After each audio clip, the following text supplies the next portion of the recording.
to the Root of Our Health podcast. I'm your host, Elizabeth, a corporate burnout in the fashion world turned board certified health and wellness coach, functional medicine certified health coach, speaker, and an all-around health nut. This podcast was created to educate and inspire you to live a healthy life mentally, physically, and emotionally by using alternative methods for prevention and healing.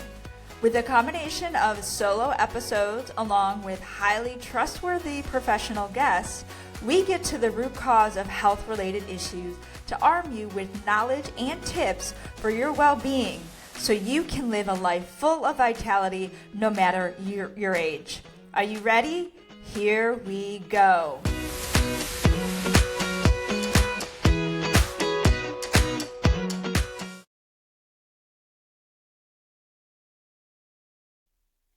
Welcome back to another episode, The Root of Our Health podcast with Elizabeth. I am your host, Elizabeth. It is such a pleasure to have you here. Thank you so much for taking the time out of your, I'm sure, busy day to watch this or listen to this episode. And this episode is going to be a solo episode. And the solo episode, you would love to take out a piece of paper and a pencil or a pen, however you want to write, because there is going to be a lot of information. What I am going to be talking about today is nutrition for women going through perimenopause and menopause.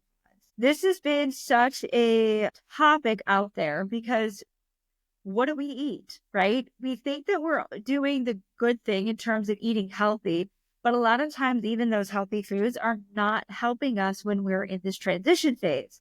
So I've actually done some research, and I'm going to say that I'm also going to be certified in perimenopause, menopause by April or May of 2025, hopefully April, I can get there. But yes, I'm definitely going to be certified in this topic.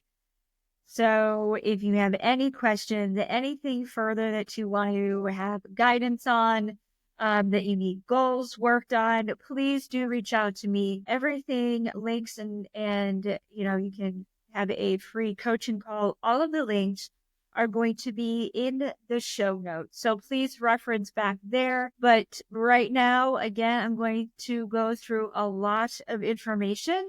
So please bear with me, and hopefully you are taking some notes and got some really great nuggets out of this. If you can, please do share around. Again, there are so many women going through this that unfortunately are, not they're being told that this is all in their head, or they're not guided in a way that is very helpful or that is healthy. So for right now, just again, take some notes. This is about nutrition. I'm going to go off in other areas as well that has to do with the metabolic space for perimenopause. So here we go. So nutrition does play a crucial role in managing the physical and emotional symptoms of perimenopause. So during this perimenopause, hormone levels are fluctuating, leading to changes in menstruation, mood, sleep, energy, and metabolism. So the good nutrition that I'm about to talk about can help ease these symptoms, promote overall well-being, and support long-term health. So here, I'm going to start with a couple key nutritional strategies. So please, again, do write these down. If you want to listen to this again, if you're on the road or whatever you're doing, I would suggest listening to this again or write these things down. This could definitely help with your grocery store list and, help you get started on the nutritional benefits of all of this. So first, consider balancing your diet, focusing on whole foods. Whole foods, not going to Whole Foods, but whole foods, meaning those that do not have an ingredient list. So you have your fruits, your vegetables, hopefully grass-fed, beef and pasture-raised, healthy forms of protein. So a well-balanced diet that includes a variety of whole, nutrient-dense food is essential to not only the perimenopause, but to manage the weight hormonal fluctuations, and the energy levels. So we're talking about, again, fruits and vegetables. So those that are rich in antioxidants and phytoestrogens can help balance the hormones and reduce inflammation. Some of these are cruciferous vegetables. Those include broccoli, cauliflower, kale, Brussels sprouts, cabbage, bok choy, collard greens. The benefits of cruciferous vegetables such as these are that it's rich in what's called indole-3 carbonyl, INDOL, a compound that helps the body metabolize the estrogen more efficiently. This also provides more fiber, so a lot of the foods that I am going to be talking about have high in fiber. So that's what you want to reference in terms of what are you looking for in your foods. So high in fiber, supporting that digestion, right? So when you have high fiber, it supports digestion, you get full faster, all of those things. Helps maintain a healthy weight, balances blood sugar levels. This is really, really important. Cruciferous vegetables are also high in vitamin C. This is important for skin health and immune function. The additional benefits of cruciferous vegetables, they contain what is called sulforaphane.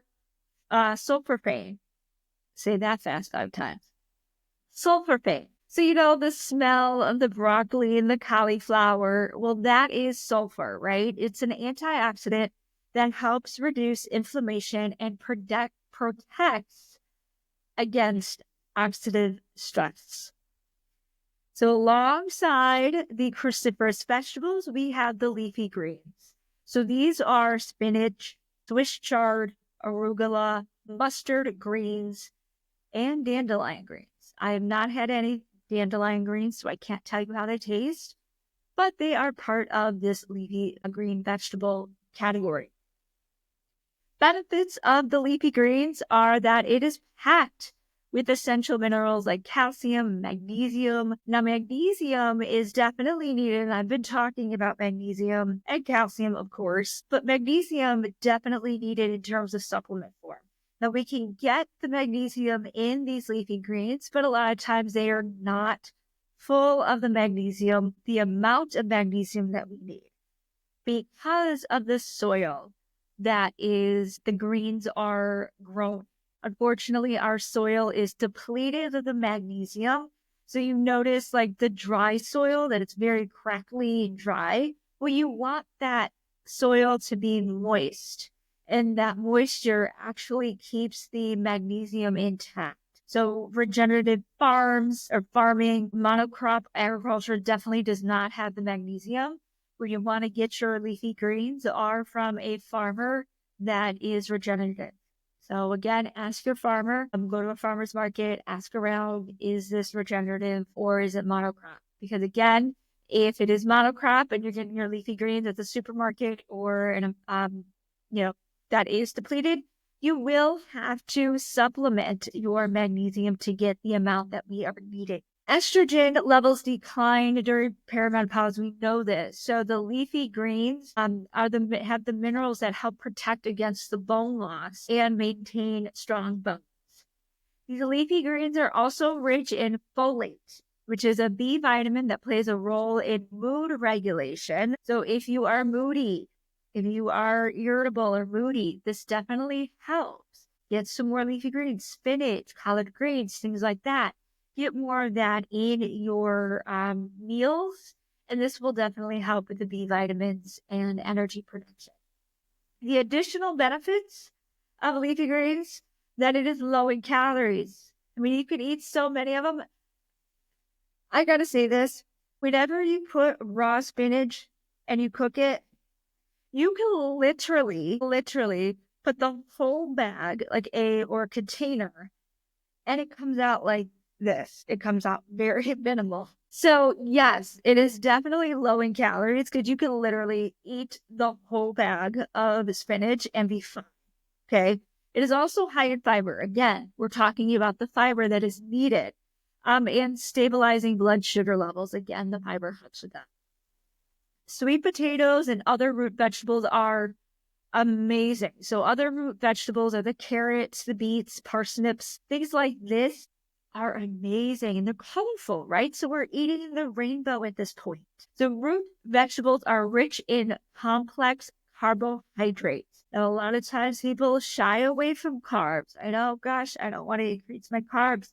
This is the time of your life that you need to increase the carbs. So if you are on a keto diet, I suggest you carb load because these are needed in your diet to move through the transition properly. They're also sustaining energy, helps hormonal balance. They have a low glycemic index. So just because they have higher carbs, low glycemic index, and then also the fiber in them, right? So we got to look at those two things. So the low glycemics and the fiber. Low glycemics index, what we want to look for, it helps keep the blood sugar level stable. And this also prevents the insulin spikes. So you'll notice those carbohydrates that are slow digesting have this low glycemic index that prevents the insulin spikes. Fast carbs are like the bananas, things like that. So again, root vegetables, these are great. So additional benefits, sweet potatoes, high in beta carotene. This is an antioxidant that supports skin and health and can reduce inflammation. So I'm just going to name off a few more vegetables here and we'll go into a lot of them. Please do note that I do have a transcript, and so you can follow this or read this in the transcript area. And then I will also put this as a blog on my website, and we'll send that out as well. So tomatoes, of course, are really, really good because they are antioxidants and help reduce the risk of cancer, including breast cancer. Little of a caveat, I want to emphasize, HRT does not cause breast cancer, okay? Does not. So let's just put that away, that it's been debunked. That unfortunately was a bad study that was definitely debunked. It does not cause breast cancer. So if you need HRT, please, please, please, please talk to your gynecologist or talk to a doctor. Make sure that you are getting the treatment that you are needed, including HRT and including these lifestyle changes, right? So this is not the end all be all. Everybody's an individual. Every woman has their own individual needs. So I'm just going to say that. I saw the breast cancer thing and I wanted to make that very, very, very clear because I was on that train. I was on that HRT no bueno. Because my mom had breast cancer, I definitely don't want to, stare down the barrel of that. So, debunked. Let's move on from there. Okay, so we talk about tomatoes. The other thing are bell peppers, right? So bell peppers, especially the red ones. So look for the red ones, packed with vitamin C, supports the immune system, helps with collagen production, which is great for skin health. Antioxidants, oxidative stress definitely helps during perimenopause. Avocados. So we have this high fat fruit. So avocados is a fruit, not a vegetable, but it has high monosaturated fat. It is a source of healthy fats. This supports hormone production and balance. So again, we talk about increasing our fat intake. So I reference back to keto again. Carb loading in that if you are, but increasing your fat intake, monounsaturated, like the avocados or the olive oils, but you can also have coconut oil. Coconut oil is amazing for it. I have a blog on my website that you can reference on the amazing benefits of coconut oil for perimenopause. So these healthy fats are important for overall health, heart and brain health. They provide fiber. Again, helps with digestion and weight management. Avocados, additional benefits, high in potassium. This helps maintain the fluid balance and reduces the bloating. Who here hates bloated during either their period or just in general? I do. I hate it. Feel like either I have a food baby or that people think that I'm pregnant. No, do not like feeling bloated, especially when my clothes don't fit. So have an avocado, have half of it, have a whole thing. It is okay. It is definitely calorie dense because obviously 9 grams of fat per calories, something like that. Anyway, you get the point. So it is higher in calories. So nuts, fats, things like that. Asparagus is another great vegetable to incorporate in your meal. They are great for mood regulation, energy levels, brain function, contains fiber, and then that reducing the water retention as well alongside the avocado. So have them both together. Zucchini, summer squash, maintains healthy skin, provides fiber, and then also vitamin C and antioxidant. Beets, rich in fiber, improves blood flow, supports cardiovascular health, and mood regulation. Artichokes, again, high in fiber, see the correlation, or they maintain stable blood sugar levels, vitamin C, antioxidants. It also is rich in inulin. Inulin is a type of prebiotic fiber. So we talk a lot about probiotics, so we don't talk a lot about prebiotics. Prebiotics are mainly vegetables, root vegetables, things like, artichokes, but also if you ever heard of jicama, Jicama, jicama, those are awesome. They're amazing. Those are also a great prebiotic alongside the probiotic. You need those for your gut health. Cucumbers, great for hydrating, so you get healthy skin. I have actually a great snack for you all. If you like sardines, as I do, great healthy fats, great omega-3s. Put them, or you cut up your cucumber, and then you put a little bit of sea salt on it, chop it with the sardines in olive oil, and voila. Sometimes I put a little cayenne pepper, for a little spice there. You don't have to, but that is an amazing snack that has your vegetable and it also has your protein and healthy fats. Win, win, win. Okay. So additional benefits of cucumber is that they are antioxidant. They help inflammation and oxidative stress.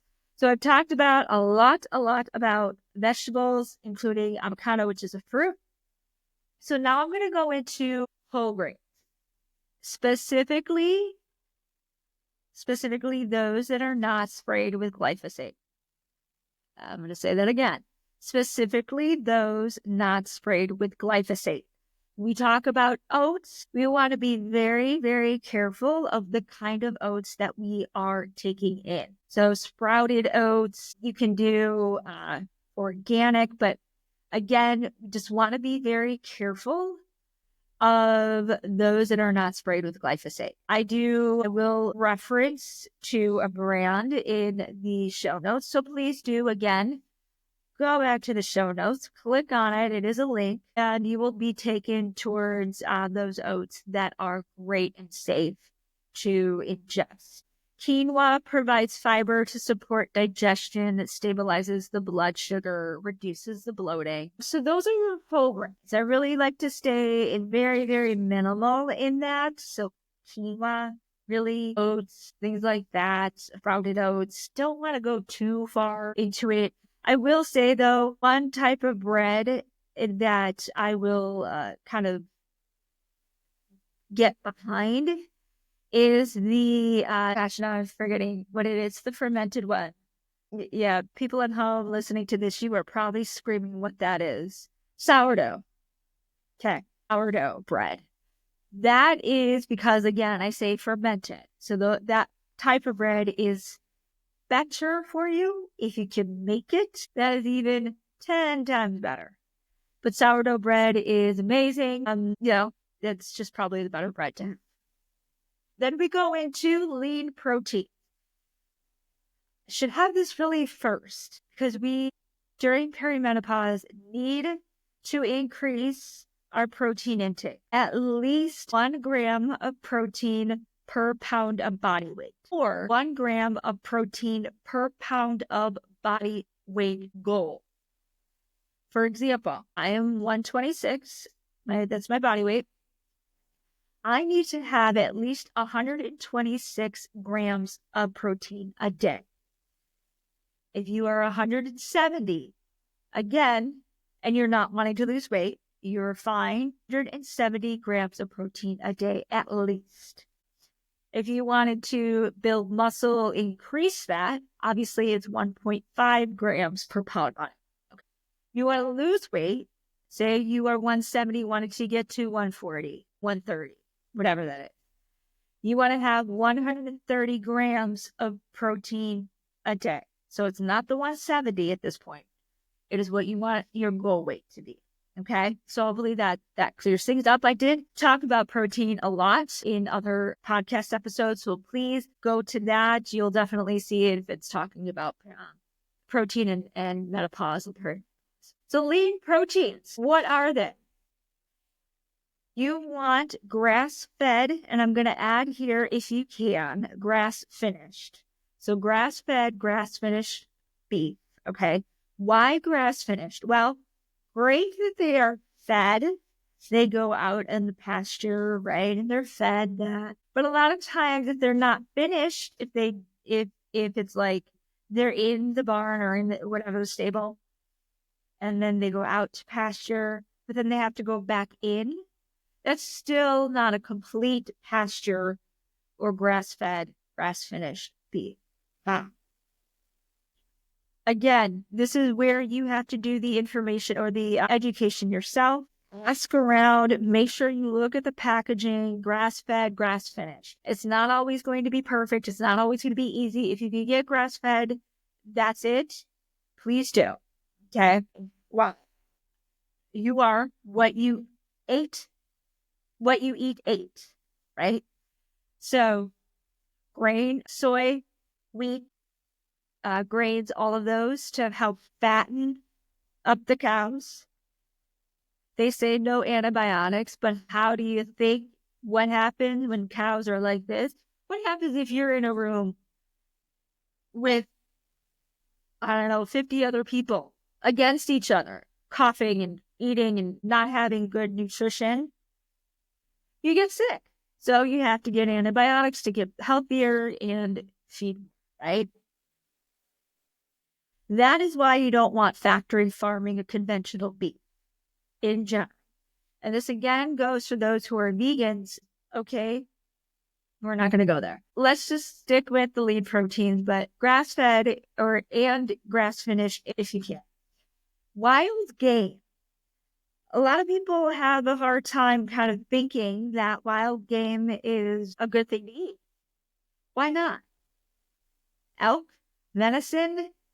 I have a funny story, and I don't know if my two friends are listening to this, but if so, they'll get a chuckle. I visited a friend with another friend in New York. At the time, so it's Hue, right?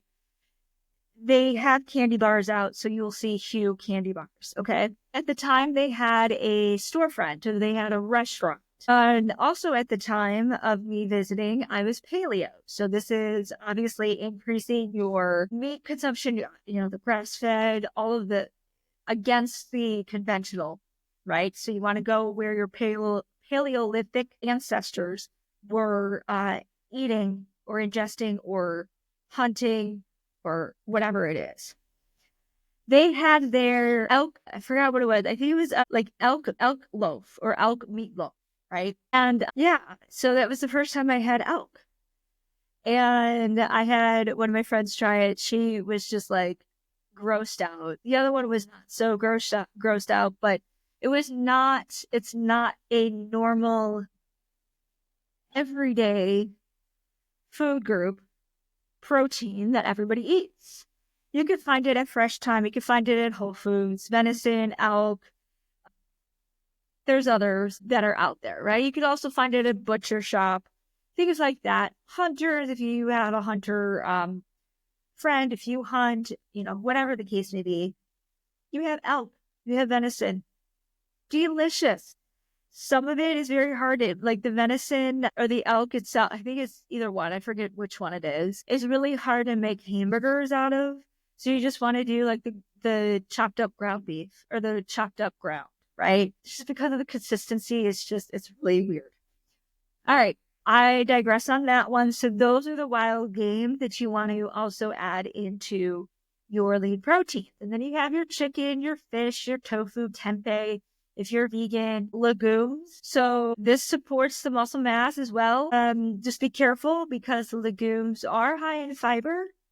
They're not as high in protein as what we need, right? So a lot of it, and also your essential amino acids, that is definitely needed. So sometimes you need to supplement, especially if you're vegan or vegetarian.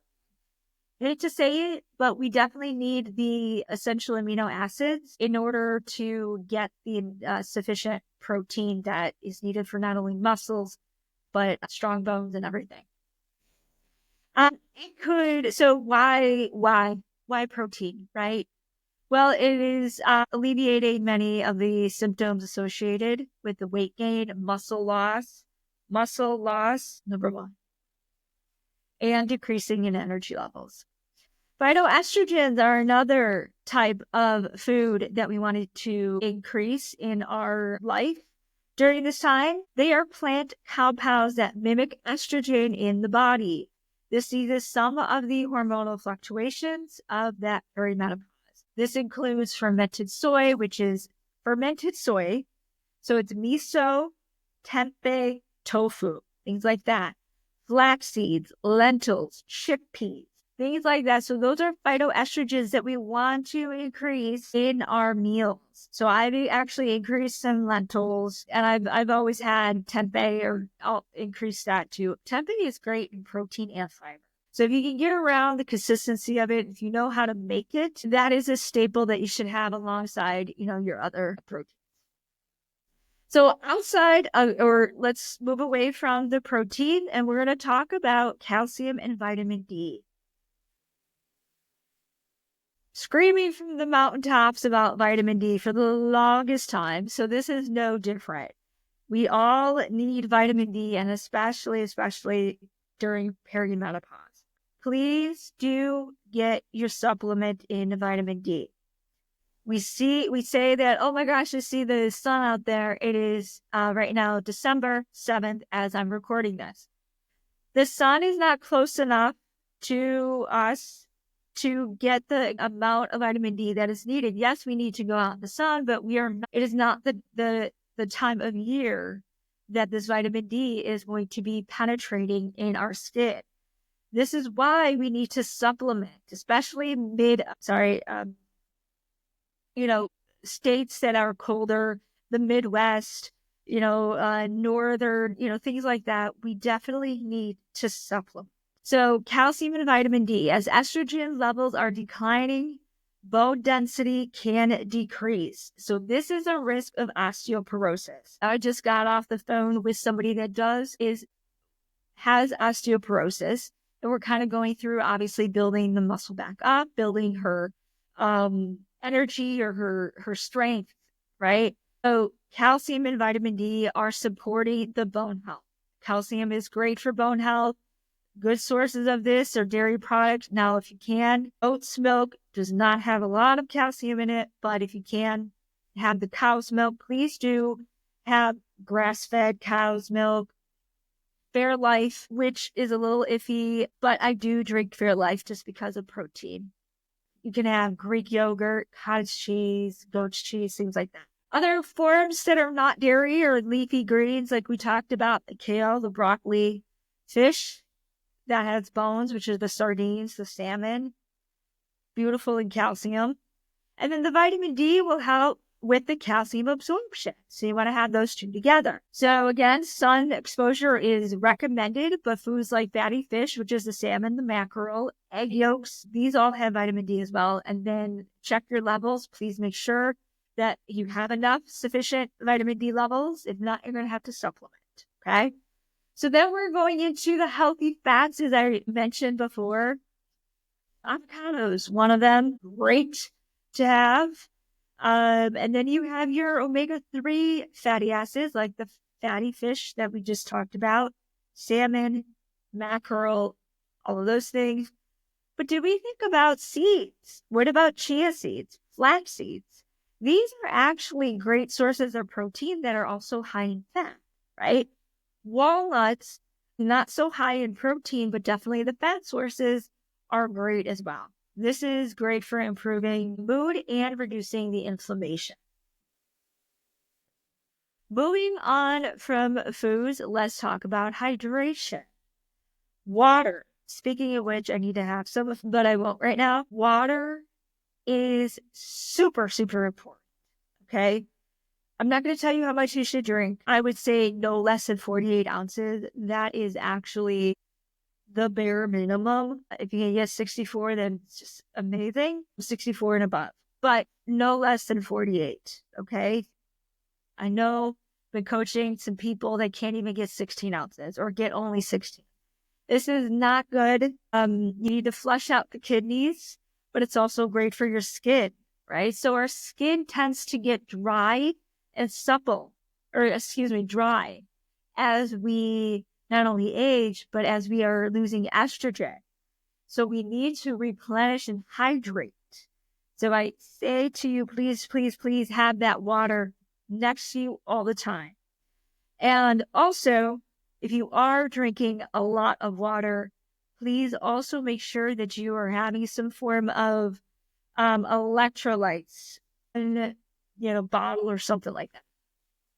We need to balance out our electrolytes. If we have too much water in itself without electrolytes, that can be detrimental as well.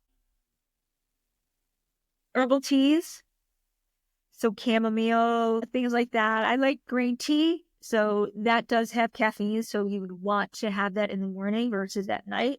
Chamomile obviously is the no caffeine and helps with sleep. Lavender is also good. There's a lot of great teas out there, but just please, if it's like black tea or green tea, please do drink them in the morning and not at. Even if you can drink caffeine at night, please don't. It's still really bad for sleep. Why green tea? Antioxidant properties, supports weight metabolism or weight management. It even has a hot flash relief.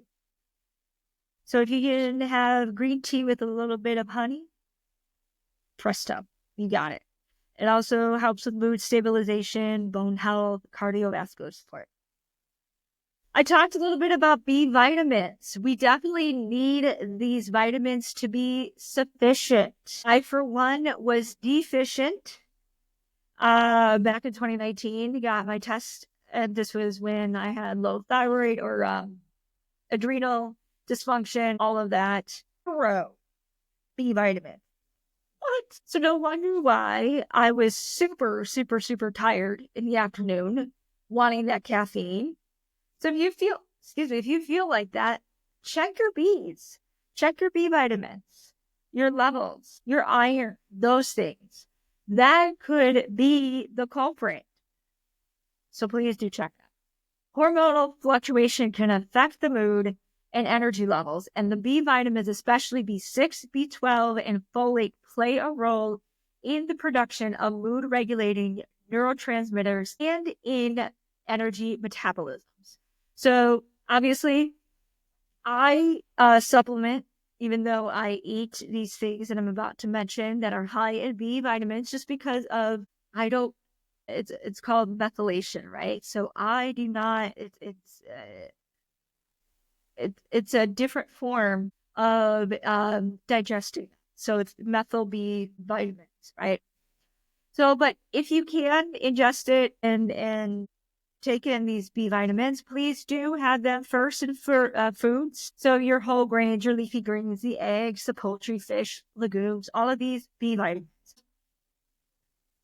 The other thing that, again, shout from the rooftops in every single either podcast episode, blog, coaching session, you name it, talking on the street with somebody, magnesium. Okay, we all need magnesium, and I referenced this earlier in this as I was talking. It is great for relaxation and sleep. We all have that interrupted sleep. Why not have some magnesium before you go to bed? So magnesium glycinate can help alleviate symptoms like insomnia, anxiety, muscle cramps. You don't want to take citrate at night because that actually helps with your bowel movement. And you don't want to have that interrupting your sleep because that's not what we want in the first place. But you could also get the foods. Again, I referenced them before: vegetables, nuts, seeds, whole grains, legumes. Let's just try and have them in supplement form as well so that you can have adequate amount. Okay. Let's take in consideration when we're talking about hydration, consideration of caffeine and alcohol intake. Now, caffeine is not so bad. I will say this with a caveat, and again, I'm going to reference a personal anecdote. I have done my own genetics testing, and in that, it says I do not metabolize caffeine very well. I was doing decaf for a while. I currently bumped it up a little bit to light roast, but that still aggravates my stomach. Okay? That's not why I'm saying this. I cannot metabolize this. So if I drink it past a certain time, you better believe I'm not going to sleep. And that certain time can even be noon. Yes, that's right. It does not metabolize. And I go to sleep at 9 o'clock normally? So 9 hours still in my system. So that is why I have it no later than 9 o'clock in the morning. 9:30. So it gets that 12 hours. Okay. Again, as I referenced before, even if you can metabolize the caffeine, please take this into consideration, because both caffeine and alcohol, and I'll go into another tangent with alcohol in just a moment, but caffeine and alcohol can trigger and worsen the perimenopause symptoms: hot flashes, sleep disturbances, mood swings. This is not in every woman, again, each individual, but a lot of women will have this issue. So look at how much caffeine you are intaking, and then look at where, and this is getting to the root cause, right? So you're needing to take caffeine at 3-4 p.m. like I did back in 2019, because literally falling asleep at my desk. If you are falling asleep at your desk, you got to get to the root cause and not put a Band-Aid on it with caffeine. Please. This is going to be very detrimental for you. Okay? If you notice an increase in the symptoms in terms of hot flashes, sleep disturbances, all of that, reduce the caffeine. Okay? And then when we talk about alcohol acts as a vasodilator. Okay? Meaning it widens the blood vessels. This can trigger the hot flashes or make them more intense. Alcohol consumption can also increase the body's core temperature. So when we want to sleep at night, we want the core temperature to be low. This is why we want to sleep with, and I personally, again, my core body temperature recently has gone up a little bit. I'm a little bit of an oven when I sleep. I don't get night sweats. I don't get hot flashes. It's just that it kind of raises it a little bit. So you'll feel me, and I'm kind of a little hot to the touch, right? So I feel a little bit fan on 64 degrees, 63, 64, whatever. Beautiful sleep, right? So we want our core temperature to be a little bit low, and that's what we want on the outside as well. When we have alcohol, it increases our core temperature. This is what creates the night sweats. So I say this again, please reduce the amount of alcohol, especially before going to sleep. It could, before going to sleep, we think, a glass of wine can help me sleep. Sure, it could put you to sleep. But you're going to have that interrupted sleep because it raises your blood pressure. It's that heart rate. Believe me, I've been there. And then this also increases the night sweats. So you're in this cycle. So please reduce the alcohol. Hormonal disruption. During perimenopause, the fluctuating hormonal levels, especially the estrogen, can have a range of symptoms. So I'm sorry, I didn't mention, this is what I'm going off in a tangent in terms of alcohol. Okay, now I'm talking specifically alcohol for a little bit here. Okay, so alcohol, again, can disrupt the hormones. It influences the body's hormonal balance, affecting the liver function, which is responsible for metabolizing the hormone. Excessive alcohol can also disrupt estrogen metabolism, potentially leading to increased estrogen dominance or estrogen imbalance. This worsens the symptoms like mood swings, irritability, fatigue. Again, we got to understand, why are we having these symptoms? It's not just like coming out of the blue. Some women have these symptoms, some don't. Some people can have alcohol and not have these symptoms. Some can have the alcohol and have these symptoms like crazy. So it is just best to understand what alcohol plays in your hormones, right? And let's see where we're at. It also has an impact on sleep. I touched on that. So again, if you feel sleepy or relaxed, it's not going to be like that throughout the night. You are going to have interrupted sleep, night sweats, all of those things. Okay. What else is there? So it also aggravates your mood swings. Talked about that. Anxiety, depression. So alcohol is a depressant anyway. I will give a little bit of a again, personal caveat. There have been some days to where I've been feeling the lowest of lows that I've never felt before. So that's depression seeping in. I don't want an alcoholic beverage at that time, because then I will go sink into deeper low.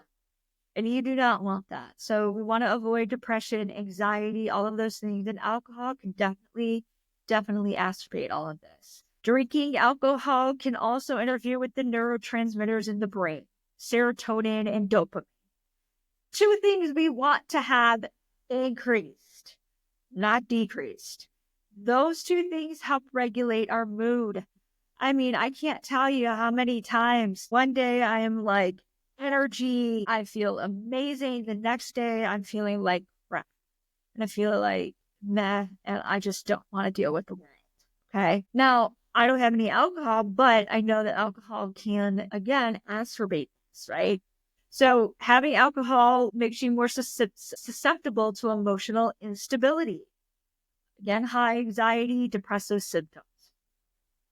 Now, when we're going through this transition, what are we wanting to do? We wanted to not gain weight, either maintain or lose weight, right? What do you think alcohol is going to do? Alcohol is going to slow down the metabolism, which increases your weight, right? So many women in general experience weight gain. Why would you want to add on additional substance like alcohol to bring that, even more? So alcohol is empty calories, high empty calories, and this contributes to your weight gain. Again, it could also increase your appetite. You're not understanding, you're not aware of what you're eating. You're eating sugars, you're eating really bad foods. You're not thinking correctly. So you're not making the proper choices when you drink alcohol.